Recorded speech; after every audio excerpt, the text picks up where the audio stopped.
আমাদের ছেলে ও মেয়েরা নিয়মিত 5 ওয়াক্ত নামাজ সময় মতো পড়ে না, কাজা পড়ে, রেগুলার কাজা হয় কিনা? স্বামীদের স্ত্রীদের সাথে কেমন ব্যবহার করা উচিত? বিভিন্ন সময় আমাদের কিছু জিনিসে পা লাগলে আমরা হাত দিয়ে ছুঁয়ে বুকে ও মাথায় ছুঁয়ে সালাম করি, এটা কতটুকু যুক্তিসঙ্গত? এটা কি ঠিক? পেরেশানি এবং মানসিক চাপ থেকে মুক্তি পাওয়ার উপায় এবং আমল কি? আমাদের ছেলে ও মেয়েরা নিয়মিত 5 ওয়াক্ত নামাজ সময় মতো পড়ে না, কাজা পড়ে, রেগুলার কাজা হয় কিনা? এটা কোনো মা প্রশ্ন করেছেন সম্ভবত। ছেলে মেয়েরা বাসায় নিয়মিত নামাজ পড়ে না, প্রতিদিন কাজা করে নামাজ পড়ে। প্রতিদিন কাজা করলে কাজা হবে কিনা? আমাদের অনেকেই আছেন এই কাজটা করেন, যে প্রতিদিন ফজর নামাজ 7টা 8টার দিকে উঠে পড়েন। এরকম মানুষ আছে না নাই? আল্লাহ সুবহানাহু ওয়া তাআলা বলেছেন, ইন্নাস সালাতা কানাত আলাল মুমিনিনা কিতাবাম মাওকুতা, নিশ্চয়ই নামাজ ঈমানদারদের জন্য নির্দিষ্ট সময়ে পড়াটা অপরিহার্য এবং ফরজ করে দেওয়া হয়েছে। সময়ের বাইরে হঠাৎ একদিন চলে যেতে পারে, আপনার ঘুম ভাঙে নাই, অ্যালার্ম দিয়েছেন কিন্তু টের পান নাই, হঠাৎ কোনো কালে কদাচিৎ হতে পারে, সেটা গ্রহণযোগ্য। নবী সাল্লাল্লাহু আলাইহি ওয়াসাল্লামের জীবনে একবার হয়েছে, তো আপনার জীবনে একবারের জায়গায় 2বার 4বার হতে পারে, বছরে 1বার 2বার হতে পারে। কিন্তু প্রতিদিন যদি ঠান্ডা মাথা এরকম হয়, বিশেষ করে শোয়ার সময় যদি আপনি নিয়ত করে অ্যালার্মটাই দেন সকাল 7টায় উঠবেন, তো সেক্ষেত্রে আপনার ঈমান নিয়ে সন্দেহ করার যথেষ্ট সুযোগ আছে। বিষয়টা অনেক সহজ না। একটা হলো আমি অ্যালার্ম দিলাম, উঠতে পারলাম না, চেষ্টা করলাম, অলসতার কারণে উঠতে পারলাম না, উঠার পর অপরাধ বোধ জাগলো, সেটা এক জিনিস। আর একটা হলো আপনি শোয়ার সময় নিয়ত করছেন 9টা বাজে উঠে নামাজ পড়বো, 7টা 8টা বাজে উঠে নামাজ পড়বো, তাহলে এটা শুধু কবিরা গুনাহ না, ওয়াক্ত মতে নামাজ পড়া যে ফরজ, ঠান্ডা মাথায় আপনি সেই ফরজটা তরক করলেন। আপনি ঘুমের তালে নষ্ট করেছেন এমন না, আপনি ঠান্ডা মাথা নষ্ট করেছেন, খুব জঘন্য অপরাধ। কোনো বাসায় ছেলে মেয়েরা যদি বেনামাজি হয় বা কারোর যদি নামাজে উঠতে দেরি হয়, বিশেষ করে ফজরে, তাহলে ধরে নিতে হবে যে ওই বাসায় মানুষদের রাত দেরি করে শোয়ার বদভ্যাস আছে। রাতে তাড়াতাড়ি শোয়া উত্তম না দেরিতে শোয়া উত্তম? তাড়াতাড়ি শোয়া উত্তম। নবী করিম সাল্লাল্লাহু আলাইহি সাল্লাম সম্পর্কে হাদিসে আসছে, কারণ নবী সাল্লাল্লাহু আলাইহি সাল্লাম ইয়াকরাহুন নাওম ক্বাবলা আল-ইশা ওয়াল হাদিস বাদা, তিনি এশার আগে ঘুমানো অপছন্দ করতেন আর এশার পরে কথাবার্তা বলা অপছন্দ করতেন। আর আমাদের ওয়াজ মাহফিল হোক, যত কাজ হোক, সব জমে এশার পরে। এটা ইসলাম না। কে শুনে কার কথা? কাউকে শোনানো যায় না। ময়মনসিংহে এক জায়গায় মাহফিলে গেছি, আমার শর্তই থাকে ফরমে যে আমি গভীর রাত পর্যন্ত কথা বলবো না, আমাকে আগে আগে দিতে হবে। বলে হ্যাঁ হুজুর, আপনাকে আগে আগে দিই, আমি 10টার ভিতরে আমার আলোচনা শেষ করবেন। বলে হ্যাঁ ঠিক আছে। এবার যাওয়ার পরে খাওয়া দাওয়া দিয়া আমারে বালিশ কাঁথা দেখাই দিয়ে বলছে হুজুর আপনি রেস্ট করেন। তখন 10টা অলরেডি পার হয়ে গেছে। বললাম আমার না 10টায় ওয়াজ শেষ করার কথা। বলেছে না, আপনি তো শেষ বক্তা, এখনো দেরি আছে, আপনি ঘুমান, আমরা ডাইকা দিব 11টা 12টার দিকে। এ হলো আমাদের ওয়াজ মাহফিলের অবস্থা। ভাইরা আমার, পৃথিবীতে যে সমস্ত দেশের যে সমস্ত মানুষ উন্নত হয়েছে, সেটা আমেরিকানদের কথা বলেন, সেটা চাইনিজদের কথা বলেন, জাপানিজদের কথা বলেন, কোরিয়ানদের কথা বলেন, আমার নিজের যে সমস্ত দেশে যাওয়ার সুযোগ হয়েছে, আমার দেখার সুযোগ হয়েছে, আমি নিজের চোখে দেখেছি অনেক দেশে, যে তারা মাগরিবের পর, তাদের তো নামাজ কালাম নাই, সন্ধ্যার পর পর তারা খেয়ে ঘুমায় পড়ে, এবং রাত 8টা 9টায় তাদের রাস্তাঘাটে গাড়ি পাওয়া যায় না। আর আমাদের শহরে রাত 8টা মানে সারা দিনের 24 ঘন্টার ভিতরে সবচেয়ে পিক টাইম রাস্তায়, তাই না? পাবলিক সবচেয়ে বেশি ব্যস্ত। আর তাদের দেশগুলোতে ভোরে মানুষ কফি শপে সিরিয়াল লেগে যায়, কাজে যাবে, তারা ঘুম থেকে উঠে যায়। আর আমাদের সকাল 9টা 10টার আগে দোকানদার দোকানই খোলে না, কারণ পাবলিক সব নাক টেনে ঘুমাচ্ছে। মনে রাখবেন, নবী সাল্লাল্লাহু আলাইহি ওয়াসাল্লাম যে নির্দেশ করে গেছেন, অমুসলিমরা সেটা ধরে আছে, জেনে হোক না জেনে হোক, বুঝে হোক না বুঝে হোক, অথচ আমরা মুসলমানরা আজ সেটা আমাদের মধ্যে ধারণ করতে পারি না। এই জন্য আমি বলি, যুবকরা অনেকে পড়ালেখা করতে করতে আপনার রাত 12টা 1টা পর্যন্ত ঘুমান না। হেফজুখানার ছাত্ররা গোটা দেশে, হেফজের ছাত্ররা সবাই 100% হেফজখানার ছাত্ররা রাত 10টার ভিতরে ঘুমায় যায়। 10টার পরে কোনো হেফজুখানায় বাংলাদেশে পড়ালেখা হয় না, আবার ভোর রাত্রে তারা উঠে যায়। এরকম অল্প সময় কিভাবে এই 30 পারা কোরআন তাদের বক্ষে ধারণ করে ফেলতে পারে, কিভাবে তাদের স্মৃতিতে নিয়ে আসে, মেমোরিতে নিয়ে আসে, কিভাবে, এবং সারা জীবন ধরে রাখে। 30 পারা কোরআন ধরে রাখা তো দূরের কথা, 2-3 পৃষ্ঠা মুখস্থ করলেও তো আপনার 10 বছর মনে থাকবে না। সেখানে 30 পারা কোরআন তাদের মনে থাকে বাচ্চাদের। মিরাকলটার যে মূল সূত্র, সেটা যদি 2-4-5টা সূত্র থাকে, তার 1 নম্বর সূত্র হলো এই যে হিফজখানার ছাত্ররা রাতে তাড়াতাড়ি শুয়ে পড়ে। অনেক ছাত্র আছে যারা এই 12টা 1টা 2টা পর্যন্ত ঘুমাবে আর সকাল 9টার দিকে উঠবে, 8টার দিকে উঠবে। তো আপনি রাতে তাড়াতাড়ি ঘুমায় ভোর রাতে বেশি করে পড়ালেখা করেন, এটা অনেক বেশি আপনার ঘুম থেকে ওঠার পর মাইন্ড ফ্রেশ থাকবে, তখন আপনার মুখস্থ ভালো হবে, পড়া বুঝে আসবে এবং ধারণ ক্ষমতা বাড়বে। এই জন্য ভাইরা আমার, রাতে দেরি করে শুইলে সাধারণত ফজর নামাজ পড়াটা কঠিন হয়ে যায়। যে বাসায় এই বদভ্যাস আছে সে বাসায় ফজর টাইম মতো হয় না। এই জন্য সংগ্রাম চালাতে হবে, রাতে তাড়াতাড়ি ঘুমাবো ইনশাআল্লাহ। আমার বাসায় আমরা পুরো ফ্যামিলির সদস্য, আমরা এশা পড়ার আগে পুরো বাসার সবার মশারি টানানো শেষ, খাওয়ার দাওয়ার শেষ, এশা পড়ে এসে আমরা মশারিতে ঢুকে যাই। এটা আমাদের রুটিন আলহামদুলিল্লাহ। একান্ত বিশেষ কোনো ঝামেলা কোনোদিন না থাকলে এটা আমাদের নিয়মিত রুটিন। এর মাধ্যমে কি হয়, ফজরের পরে আর ঘুমাতে হয় না। ফজর নামাজ তো দূরের কথা, তাহাজ্জুদের সময় আপনার ঘুম ভেঙে যাবে, আপনি রাতে তাড়াতাড়ি ঘুমাতে পারেন। আর যদি ভূতের মতো শুধু মোবাইল টিপতে থাকেন, মোবাইল টিপতে থাকেন, মোবাইল টিপতে থাকেন, 10টা 11টা 12টা আপনার মোবাইল আর না ছাড়েন হাত থেকে, তো ফজর আপনার দ্বারা পড়া কঠিন হবে, এটাই স্বাভাবিক। এজন্য একটা সুন্নত ছেড়ে দিলে বহু সুন্নত বরং অনেক ফরজ পর্যন্ত ছুটে যায়। এই জন্য রাতে তাড়াতাড়ি সরব্বাস করবো তো ইনশাআল্লাহ। ভাইরা আমার, স্বাস্থ্যের জন্য রাতের প্রথম দিককার ঘুম অনেক বেশি গুরুত্বপূর্ণ। ডাক্তার এখন বলে 10টা থেকে 2টা এই সময়ের ঘুম আমাদের বডিতে ইমিউনকে স্ট্রং করে, রোগ প্রতিরোধ ক্ষমতাকে বৃদ্ধি করে, কিন্তু আমরা করি না। তো বাচ্চাদের বাসায় যারা নামাজ কালাম পড়ে না, রাতে তাড়াতাড়ি শোয়ার কালচার গড়ে তোলেন, ইনশাআল্লাহ অটোমেটিক তারা নামাজ পড়তে পারবে। স্বামীদের স্ত্রীদের সাথে কেমন ব্যবহার করা উচিত, এই প্রশ্ন দেখে আমি বুঝছি এটা কোনো মহিলার প্রশ্ন। কারণ উনি হয়তো ওনার স্বামীকে ধরে আনছেন এখানে। সো স্বামী যদি তার স্ত্রীর হক জানতে পারে তাহলে ওনার লাভ, উনি সে ওয়াজ শুনতে চাচ্ছেন হয়তোবা, আরো প্রশ্ন দেখে বোঝা যাচ্ছে। যাই হোক, দেখুন, স্বামী হোক আর স্ত্রী হোক, সবচেয়ে মানুষের উত্তম আচরণের হকদার হলো ঘরের লোকজন, মা বাপ, ভাই বোন এবং স্বামী স্ত্রী পরস্পর। এরা হলো আমাদের সবচেয়ে উত্তম আচরণ পাওয়ার হকদার। কিন্তু আমরা কি করি, আমাদের সবচেয়ে ছেঁচড়া আচরণ, সবচেয়ে নোংরা আচরণটা আমরা রিজার্ভ রাখি বউয়ের জন্য, মায়ের জন্য, ছেলে মেয়ের জন্য, ভাই বোনের জন্য, স্বামীর জন্য, ঘরের লোকজনের জন্য। আর সবচেয়ে মিষ্টি মিষ্টি কথাগুলো বরাদ্দ রাখি আমাদের বাইরের লোকদের জন্য। ঠিক না ঠিক বলেন? যারা দোকানদারি করেন, অনেক দোকানদার আছে দেখবেন কাস্টমারের সাথে এত মিষ্টি মিষ্টি কথা বলেন, মনে হয় যে কথা তো না যেন চিনির গোল্লা। এত মিষ্টি মিষ্টি কথা বলেন, ভাই আসেন বসেন, কি খাবেন, চা খাবেন না ঠান্ডা খাবেন, কি খাবেন, এই ভাইরে চেয়ার দাও, মানে ভাই ভাই বলতে বলতে মুখ দিয়ে ফেনা ছুটে যাচ্ছে। আর মহিলার সাথে কথাই নেই, আপা বসেন, চেয়ার দেন, এই করেন সে করেন। এরকম অবস্থা আছে না নাই? আমি যশোর যখন 10টা মাদ্রাসায় পড়ি, তখন কালেক্টরেট মার্কেটে আব্বার এক বন্ধু, ওনার একটা কাপড়ের দোকানে বন্ধের দিনগুলোতে আমি একটু বসে ওনার হেল্প করতাম, সহযোগিতা করতাম। তখন দেখে আমার এটা আরো ভালো করে রপ্ত হয়েছে। দোকানদাররা পুরুষ তো পুরুষ, মহিলা আসে তাদের সাথে কত রকমের মধুর মতো কথা বলতে পারে। আর একই সময় যদি তার বউ বাসা থেকে ফোন দেয়, ফোনটা ধরেই প্রথমে বিসমিল্লাতি একটা ঝাড়ি দিয়ে বলবে, তোমার কি ঘরে কোনো কাজ কাম নাই? একটু পরপর শুধু হুদাই ফোন দাও, মিস কল দাও, মেসেজ পাঠাও, কোনো কাজ কাম নাই, তোমার জ্বালা তো দোকানদারই করতে পারবো না। ঠিক একই আচরণ মহিলাদেরও। বাসা থেকে, দোকান থেকে যদি স্বামী ফোন দেয় বা বাইরে থেকে স্বামী ফোন দেয়, কি তোমার কাজ কাম নাই, হুদাই ফোন দাও সারাদিন, বুড়ো বয়সে তোমার বিমরতি ধরছে, নানান কথা।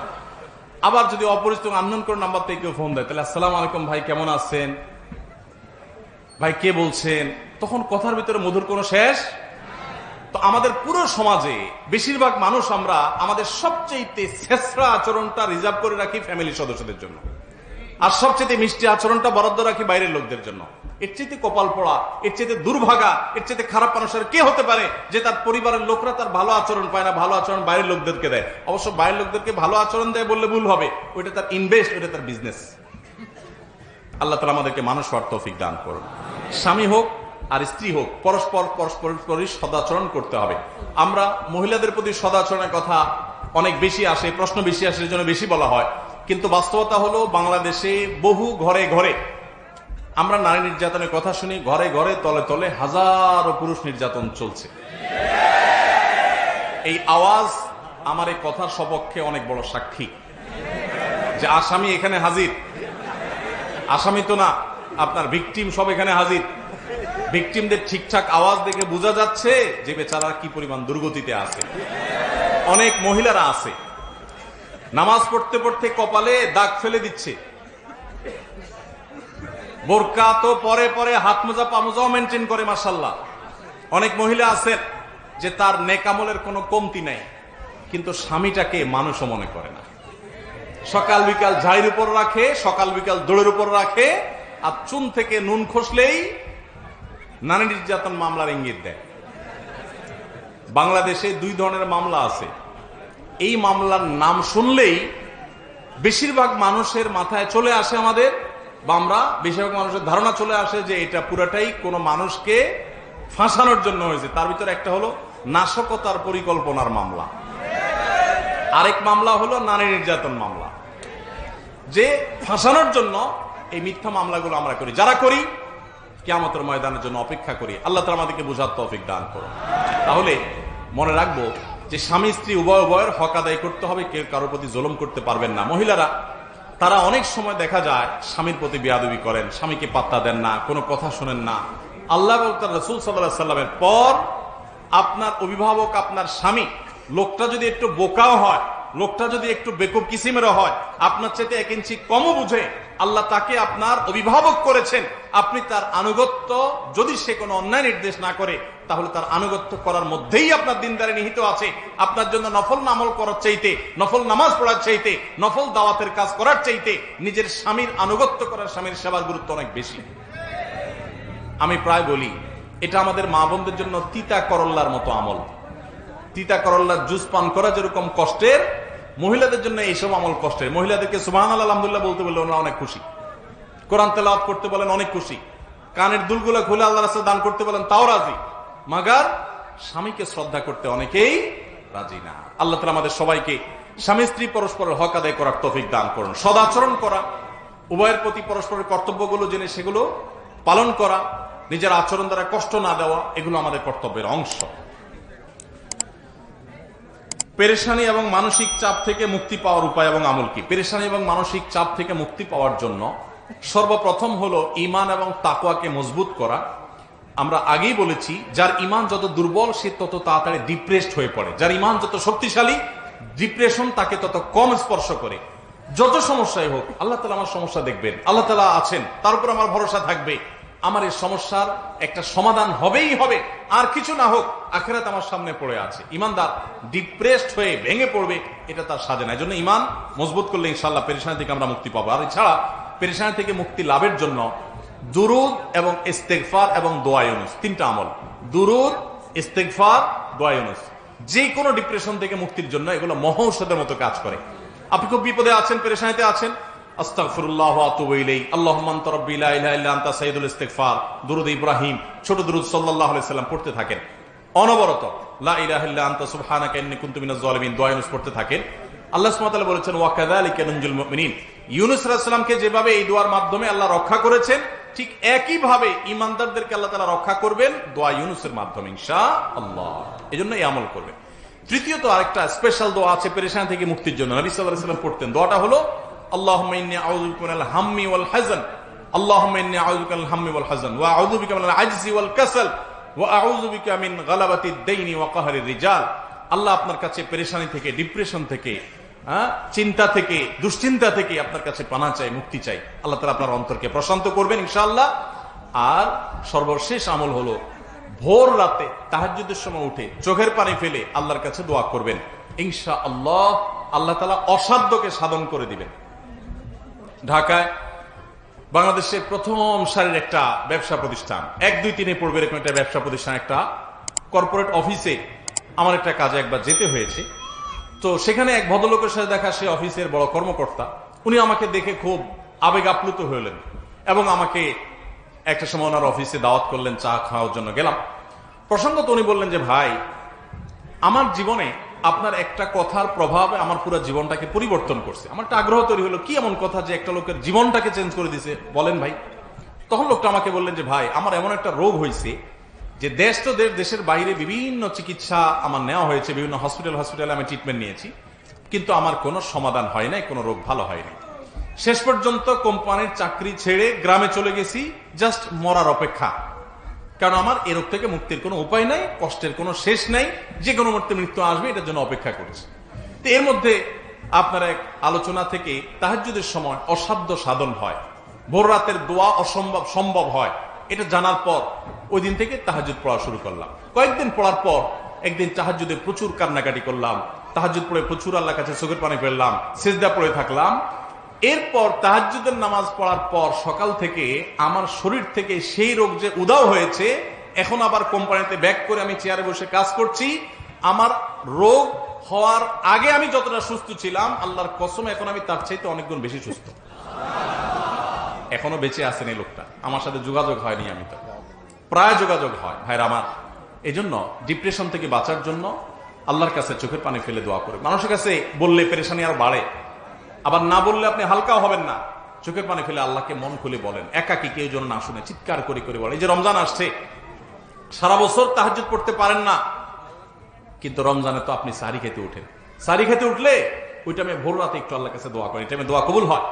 আল্লাহ তো আমাদের সবাইকে তৌফিক দান করুন। বিভিন্ন সময় আমাদের কিছু জিনিসে পা লাগলে আমরা হাত দিয়ে ছুঁয়ে, বুকে ও মাথায় ছুঁয়ে সালাম করি, এটা কতটুকু যুক্তিসঙ্গত? এটা কি ঠিক?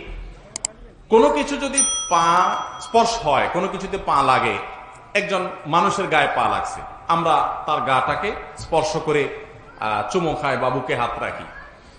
এটা মূলত করি হলো যে পাও লাগাটাকে আমাদের সমাজে অসম্মানজনক মনে করা হয়। আমার পা লাগাটা যে ভুলে হয়ে গেছে, জাস্ট সেটা বোঝাবার জন্য আমরা এটা করি।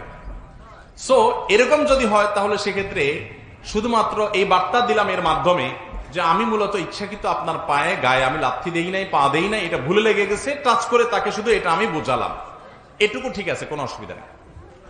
কারণ প্রত্যেক অঞ্চলের মানুষের ভাষা, তাদের আচরণ, তাদের মনের ভাব ব্যক্ত করার পদ্ধতি ভিন্ন ভিন্ন হতে পারে, এবং এভাবে আমরা আমাদের জাস্ট মনের ভাবটাকে ব্যক্ত করছি, এখানে কোনো অন্যায় হচ্ছে না। শুধুমাত্র বলছি সরি বা দুঃখিত বা আমি ইচ্ছাকৃত মারি না, এই কথাটাকে আমরা একটা আচরণ দিয়ে বোঝালাম, কোনো অসুবিধা নেই।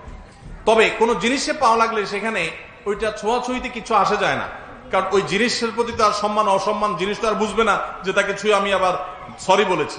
অতএব জিনিস পাও লেগে গেছে, যদি এই জিনিসটা পাওয়া লাগার মতো জিনিস না হয়, খাদ্য, সেখানে পা লেগে গেছে, তাহলে সেক্ষেত্রে আমার সতর্ক হতে হবে পরবর্তী জনের জন্য এটা না হয়।